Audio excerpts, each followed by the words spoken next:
Assalomu alaykum. Bugun dasturimizda Isroil Hizbullohga qarshi kurash hali yakunlanmaganini ta'kidladi. Tramp Hormuz bo'g'ozi ochilganini e'lon qildi. G'olibov Trampni yolg'onchilikda ayblamoqda. Zelenskiy Minskka keskin signal yo'lladi. Tramp AQSh va Eron bitimini imzolash uchun Pokistonga borishini aytdi. Endi esa batafsil. O'zingizni aldamang. Tez-tez hojatga chiqish, peshobda qiynalish, kechasi uxlay olmaslik bu oddiy shamollash emas, bu prostata muammosi. Agar bugun e'tibor bermasangiz, ertaga og'riq ham, asorat ham kuchayadi. Vitronik 100% tabiiy kuchli tabobat inomi prostata bezdagi yallig'lanishni kamaytiradi, siydik yo'lini tiklaydi, erkaklik quvvatini kuchaytiradi. Vitronik ham sinalgan ham kutilgan mahsulot. Hoziroq qo'ng'iroq qiling va 30% chegirmaga ega bo'ling. Yetkazib berish O'zbekiston bo'ylab mutlaqo bepul. Isroil Hizbullohga qarshi kurash hali yakunlanmaganini ta'kidladi. Livan va Isroil o'rtasida 17-aprel kuni 10 kunlik o't ochishni to'xtatish tartibi kuchga kirdi. Shunga qaramay Isroil Hizbullohga qarshi kurashni hali tugagan deb hisoblamasligini ma'lum qildi. Bu haqda Isroil mudofaa vaziri Israel Katzga tayanib Al Arabiya xabar berdi. Katzning so'zlariga ko'ra, Livandagi quruqlikdagi amaliyotlar va guruhga berilgan zarbalar tufayli ko'plab natijalar qayd etildi. Biroq maqsadlarga to'liq erishilmadi. Xavfsizlik zonasi va Litaniya daryosi chizig'i orasidagi hudud hozirda bizning nazoratimizda. Ammo u hali terrorchilar va qurollardan to'liq tozalanmagan, dedi vazir. Uning ta'kidlashicha, ushbu hududni tozalash ishlari yoki diplomatik yo'l bilan yoki sulh tugagach harbiylar tomonidan amalga oshiriladi.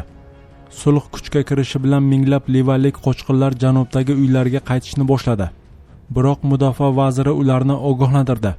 Agar janglar qayta boshlansa, xavfsizlik zonasiga qaytgan aholi yana evakuatsiya qilinishi kerak bo'ladi. Bu harbiy vazifani to'liq bajarish uchun zarur bo'ladi, dedi u. AQSh davlat departamenti tomonidan e'lon qilingan sulh tafsilotlariga ko'ra, Isroil o'zini himoya qilish huquqini saqlab qoladi.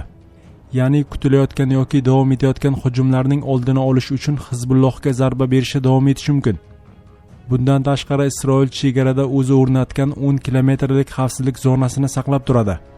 Isroil Katzning aytishicha, bu zonada aholi yashamaydi va u yerda terrorchilar infratuzilmasini, jumladan bazaga aylangan qishloqlardagi uylarni vayron qilish davom etadi. Sulh shartlariga ko'ra, Livan hukumati xalqaro hamjamiyat ko'magida Hizbullohning Isroilga hujum qilishiga yo'l qo'ymaslik uchun aniq choralar ko'rish lozim. Tramp Hormuz bo'g'ozi ochilganini e'lon qildi. G'olibov Trampni yolg'onchilikda ayblamoqda. AQSh prezidenti Donald Tramp 17-aprel kuni ijtimoiy tarmoqlarda Hormuz bo'g'ozi ochilganini va biznes uchun tayyor ekanini tasdiqladi. Biroq u ayrim cheklovlar saqlanib qolishini bildirdi. Hormuz bo'g'ozi to'liq ochiq, lekin Eron bilan kelishuvimiz 100% yakunlanmaguncha dengiz blokadasi faqat Eronga tegishli qismida to'liq kuchda qoladi. Muzokaralardagi aksariyat bandlar kelishib bo'lingani sababli bu jarayon juda tez kechishi kerak, deb yozdi Tramp. Eron parlament spikeri Muhammad Bag'ir G'olibov AQSh prezidenti Donald Trampning Washington va Tehron o'rtasidagi muzokaralar haqidagi bayonotlarini rad etdi. Bu haqda u o'zining Telegram kanalida yozdi. AQSh prezidenti 1 soat ichida 7 ta bayonot berdi va ularning barchasi yolg'on, dedi u. G'olibovning tushuntirishicha, AQSh tomonidan Eron portlariga nisbatan blokada davom etayotgani sababli Hormuz bo'g'ozi orqali harakat cheklangan holatda qolmoqda. Bo'g'oz orqali o'tish belgilangan yo'nalish va Eron ruxsati asosida amalga oshiriladi, dedi u. Shuningdek, u bo'g'ozning ochilishi yoki yopilishi va uni ishlatish tartibi ijtimoiy tarmoqlarda emas, balki amaliy qarorlar asosida belgilanishini ta'kidladi. G'olibov AQSh yolg'on bayonotlar orqali urushda g'alaba qozona olmasligini va muzokaralarda ham muvaffaqiyatga erisha olmasligini bildirdi. Avvalroq Donald Tramp Eron AQSh bilan muzokaralar davomida hamma shartlarga rozi bo'lganini iddao qilgan, ammo bu gaplarga hech qanday dalil keltirmagan. Shuningdek, u Hormuz bo'g'ozi masalasi hal etilganini va u to'liq ochiq ekanini aytgan edi. Juma kuni Eron tashqi ishlar vaziri Abbos Aroqchi Livandagi vaqtinchalik sulh munosabati bilan Hormuz bo'g'ozi orqali barcha tijorat kemalariga o'tishga ruxsat berilganini ma'lum qildi.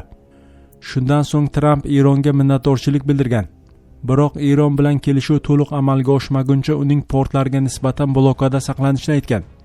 Ayni paytda Eron Milliy xavfsizlik oliy kengashiga yaqin manbaga ko'ra, agar AQSh portlar blokadasini bekor qilmasa, Hormuz bo'g'ozi yopilishi mumkin. Tramp esa tinchlik shartnomasi imzolanmaguncha blokadani bekor qilishdan bosh tortgan va kelishuvning ko'p qismi allaqachon kelishilganini bildirgan. Zelenskiy Minskka keskin signal yo'lladi. Belarus Ukraina bilan chegara yaqinida yo'llar qurish va artilleriya pozitsiyalarini jihozlashni boshlagan. Bu haqda 17 aprel juma kuni Ukraina prezidenti Vladimir Zelenskiy Ukraina razvedkasi ma'lumotlariga tayanib ma'lum qildi. Biz Rossiya yana bir bor Belarusni o'z urushiga tortishga urinmoqda deb hisoblaymiz, deb yozdi Zelenskiy o'zining Telegram kanalida. Uning aytishicha, Belarus hududidagi harbiy faollikning kuchayishi Rossiya qo'shinlarining qayta guruhlantirilishi bilan bog'liq. Zelenskiyga ko'ra, Rossiya harbiy qo'mondonligi bu orqali shaxsiy tarkib yetishmovchiligini qoplashga urinmoqda. Vladimir Zelenskiy shuningdek tegishli kanallar orqali Belarusning amaldagi rahbariyatini Ukraina o'z yeri va mustaqilligini himoya qilishga tayyor ekani haqida ogohlantirishni topshirganini bildirdi. Venesueladagi so'nggi voqealarning xususiyati va oqibatlari Belarus rahbariyati uchun xatolarga yo'l qo'yib bo'lmasligi haqida ogohlantiruvchi signal bo'lishi kerak, dedi u.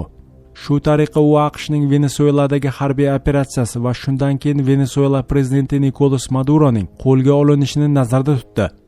Belarus rahbari Aleksandr Lukashenko 1 aprel kuni qurolli kuchlarning kompleks tekshiruvdan o'tkazish yakunlariga bag'ishlangan yig'ilishida mamlakat urushga tayyorlanayotganini aytgan edi. Agar kimdir biz bilan qurol orqali gaplashmoqchi va bizga shunday qaramoqchi bo'lsa, biz javob qaytaramiz. Biz shunga tayyorgarlik ko'ryapmiz, deya Lukashenkoning so'zlarini uning matbuot xizmati keltirgan. Lukashenkoga ko'ra, urush holatida Belarus qo'shinlar sonini 500 million nafargacha yetkazishi mumkin. Uning ta'kidlashicha, Belarus armiyasining jangovar tayyorgarligini tekshirish davomida qo'yilgan vazifalar darajasi va ularni bajarish sur'ati geosiyosiy vaziyatning jiddiyligi, shuningdek Belarus chegarasiga yaqin hududlardagi voqealar va tahdidlar bilan izohlanadi. Aleksandr Lukashenko bundan oldin Belarusga hujum qilinishi 3-jahon urushiga kirish qismi bo'lishidan ogohlantirgan edi. Tramp AQSh va Eron bitimini imzolash uchun Pokistonga borishini aytdi. AQSh prezidenti Donald Tramp 16 aprel kuni Eron bilan urushni tugatish bo'yicha kelishuvga yaqin orada erishishiga ishonch bildirdi. U buning uchun Pokistonga tashrif buyurishi mumkinligini istisno etmadi. Trampga ko'ra, AQSh va Eron o'rtasidagi navbatdagi uchrashuv kelayotgan dam olish kunlari bo'lib o'tishi mumkin. Shuningdek, u amaldagi 2 haftalik o't ochishni to'xtatish rejimini uzaytirish ehtimoli borligini, biroq Tehron kelishuvni xohlayotgani sababli bunga hojat qolmasligini aytdi. Nima bo'lishini ko'ramiz, lekin menimcha biz Eron bilan bitim tuzishga juda yaqin turibmiz, dedi u Oq uy binosi oldida jurnalistlarga. Prezident agar kelishuvga erishilsa va u Pokiston poytaxti Islomobodda imzolansa, u yerga shaxsan borish mumkinligini qo'shimcha qildi.